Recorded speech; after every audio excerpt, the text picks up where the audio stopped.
At the NFL Combine, Craig Hoffman and Sean Pena, and Sean's going to take us through a little bit of glute activation, but it's not going to be your traditional glute activation. It's got a lot more to do with biomechanics, body position. Specifically, you're going to take a look at my hips. So, work your magic, sir. So what we're looking at is a lot of athletes don't have proper glute activation, and they don't use their glutes properly. So then what happens? They deal with their trainer or whoever, and they work on band walks, they work on movements that are trying to activate the glute and fire it off. They'll do clams, different things like that with bands. But the issue that has to be addressed prior to that is the hip able to move properly so that the person can actually activate the glute for athletic movement. So we're gonna actually lay you down. On my back? On your back. Lay this leg straight. So we're gonna look at his right side.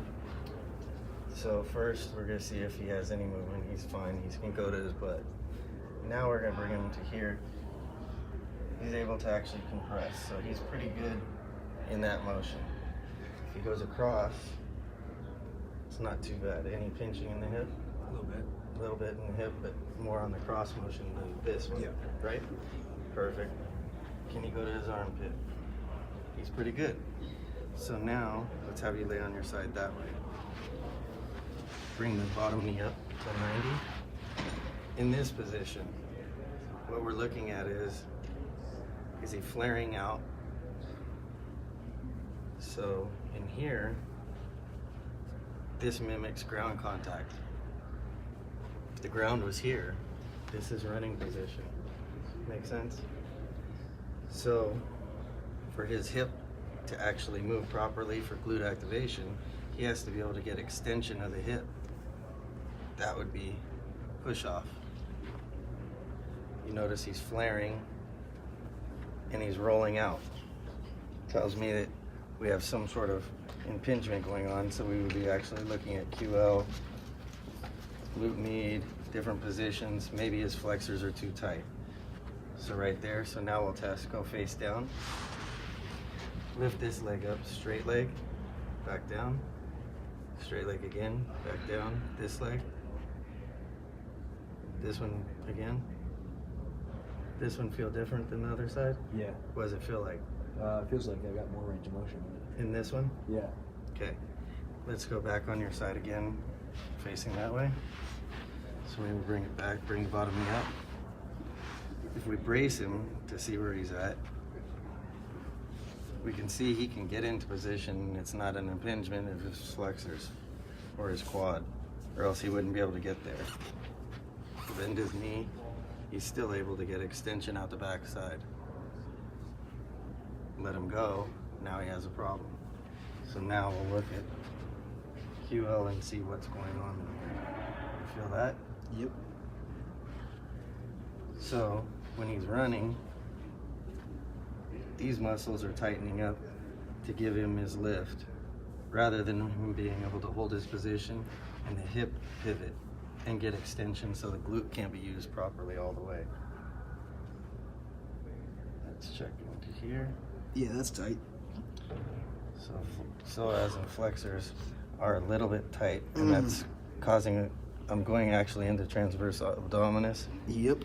So that it doesn't have a pull opening them up. Now we're gonna do energy, pull forward slightly, 5% effort, relax. Pull again, relax. Pull again, relax. Pull again, relax. Now let's see. See how he's not flaring out open as much? Go back face down. Lift this leg up again. What does that feel like? Felt like the left on the first time. Okay, More range of so motion. now for linear mechanics, for activation, press this leg up into me 5 times straight. Squeeze, 2, again, 3, 4, we'll only do 5. Up, relax. 5th one, come up and hold. Squeeze this tight, squeeze it tight, squeeze it tight, squeeze it tight, squeeze it tight. Relax. Now we're out in a minute 90. Push straight up into me to the ceiling. 5, 1, 2, 3, 4, 5. I'm feeling and seeing if he has activation. Push up, hold.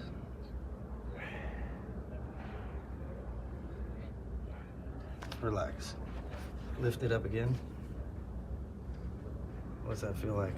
It's way Stand up now. Now do just a couple movements, high knees or anything. What does this side feel like versus the other side? That's way more active. Yeah, can That's how definitely he improve would the be glute. doing glute activation. Now he can do his band work or whatever. But if you did band work prior to doing something like that, he's compensating and causing a compensation to create that motion because he's trying to create a motion. He isn't getting his hip to have clearance, and he isn't getting extension out the backside to actually activate that properly. So if you do, it's like building a house on a horrible foundation. You could build a beautiful house, but then an earthquake hits and it falls down. You got to build from the foundation, make sure it structurally can move properly and biomechanically hit the positions it needs to be to actually truly activate it. And that's what we look at prior to actually doing an activational movement. And I'm gonna go run a 4.5 now. Subscribe on YouTube.